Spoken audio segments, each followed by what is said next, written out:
Saudara kutip bola voli putri Respect akan melakoni pertandingan di babak playoff Liga Voli Korea Selatan, di mana timnya diperkuat oleh pevoli asal Indonesia Megawati Hangestri resmi memastikan diri masuk ke babak playoff setelah berhasil mengalahkan GS Caltex tanpa balas pada Kamis 7 Maret 2024.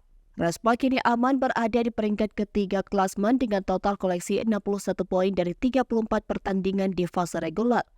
Dengan posisi tersebut, Megawati Hangestri dan kolega dipastikan akan bersaing dengan dua tim teratas klasmen yakni Hyundai Hillstate dan Pink Spider di babak playoff mendatang. Kendati Respect masih memiliki dua laga sisa di fase reguler yang berlangsung pada bulan Ramadan menghadapi AI Papers pada Rabu 13 Maret 2024 besok dan IBK Autos pada Minggu 17 Maret 2024.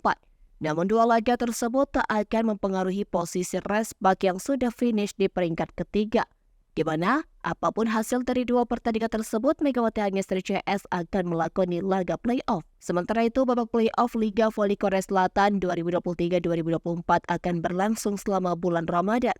Mengutip dari tribunnews.com, setelah merampung fase reguler, kiprah Megawati Hangestri akan berlanjut pada pertandingan puncak. Respect akan tampil di playoff Liga Voli Korea yang berlangsung pada 22, 24, dan 26 Maret mendatang. Jika mampu menang dua kali, Respect akan menantang tim pemuncak klasmen dalam perebutan juara Liga Voli Korea. Sedangkan untuk partai final Liga Voli Korea terdiri dari 5 pertandingan mulai 28 Maret hingga 5 April. Adapun penyerahan juara dan penghargaan Liga Voli Korea baru akan berlangsung pada 6 April mendatang. Berikut jadwal Respect di bulan suci Ramadan 2024. Pada Rabu 13 Maret 2024, Respect versus AI Papers pada pukul 17 waktu Indonesia Barat. Kemudian pada Minggu 17 Maret, IBK Autos versus Respect pada pukul 14 waktu Indonesia Barat. 22 Maret babak playoff pertandingan pertama, 24 Maret babak playoff pertandingan kedua, 26 Maret babak playoff pertandingan ketiga.